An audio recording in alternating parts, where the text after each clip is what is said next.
మనిషి దేవుడు. మనిషి పుట్టి బుద్ధి ఎరిగినప్పటి నుంచి దేవుడంటే నమ్మకం ఉంది. మనకు ముక్కోటి దేవతలు ఉన్నారు. ఒక్కొక్కరికి ఒక్కో విశిష్టత ఉంటుంది. అలాగే మనకు ఎన్నో పుణ్యక్షేత్రాలు ఉన్నాయి. ఒక్కోదానికి ఒక్కొక్క మహిమ ఉంటుంది. జీవిత కాలంలో ఆ పుణ్యక్షేత్రాలను చూస్తేనే జన్మ సార్థకమవుతుందని నమ్మకం కూడా ఎక్కువగా ఉంది. కానీ క్షణం తీరిక లేని లైఫ్ స్టైల్, ఇల్లు, ఆఫీస్ తప్ప ఎటూ వెళ్ళలేని స్థితి. మరి అన్ని క్షేత్రాలను కవర్ చేయడం ఎలా? అన్ని పూజలను చేయడం ఎలా? దీనికి సమాధానంగా ఆన్లైన్ పూజలు వచ్చేసాయి. ఇప్పుడు ఇదే అతిపెద్ద వ్యాపారం.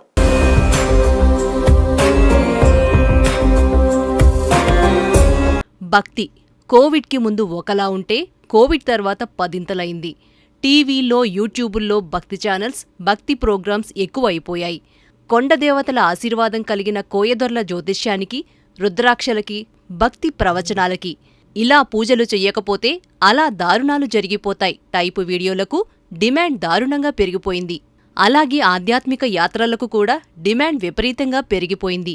కారణం, మనిషి మనుగడికి దేవుడు అనే ఒక పాజిటివ్ ఎనర్జీ ఖచ్చితంగా తోడుండాలి అనే ఆలోచన అందరిలో బలంగా నాటుకోవడమే.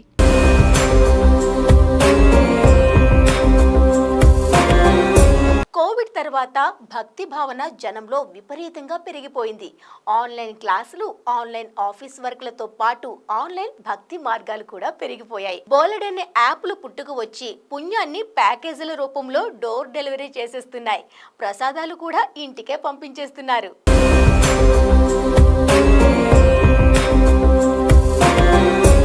ఆన్లైన్లో పూజలేంటి అని ఎవ్వరూ అడగట్లేదు. ఇప్పుడు ఆన్లైన్ అనేది జీవితాల్లో ఒక భాగంగా మారిపోయింది. వెనుకటికి కుమారస్వామి నెమలిమీద అన్ని పుణ్యక్షేత్రాలకు వెళ్తే అక్కడ ఆయన కంటే ముందుగా గణపతి కనిపించారని పురాణ కథ ఉంది కదా.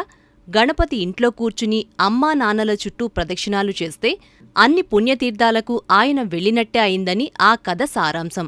ఇప్పుడు శివపార్వతుల ప్లేస్లో ఆన్లైన్ యాప్లు వచ్చాయి. గణపతిని తీసుకెళ్లినట్టు మనల్ని ఇంట్లో ఉంచే అన్ని పుణ్యతీర్థాలకి తీసుకువెళ్తున్నాయి, పూజలు చేయిస్తున్నాయి. ఆస్ట్రోటాక్, దేవ్దామ్, ఉత్సవ్, వామా లాంటి యాప్స్కి ఆదరణ అనూహ్యంగా పెరిగింది. ఒక్క వామా యాప్ టర్నోవర్ ఏడాదికి 16.5 కోట్ల పైనే, నెలకు 4 లక్షల పైనే ఈ సైట్ చూస్తారు. 32,000 మంది పూజలు ఇతరత్రా జరిపించుకుంటున్నారు. భక్తి ముడిసరుకుగా బిజినెస్ చేసే యాప్స్ ఇవి. వీటి ద్వారా పూజలు, హోమాలు, శాంతులు ఒకటేమిటి, సమస్త పాప పరిహారాలు, పూజలు జరిపించుకోవచ్చు. మన ఇంట్లో కూర్చుని నచ్చిన దేవుడి పూజ జరిపించవచ్చు. ప్రసాదమూ అందుతుంది. ఇంత బాగా దర్శనం ఆ క్షేత్రానికి వెళ్లినా జరగదేమో అన్నట్టు ఉండడంతో జనాలు ఎగబడి పూజలు జరిపిస్తున్నారు.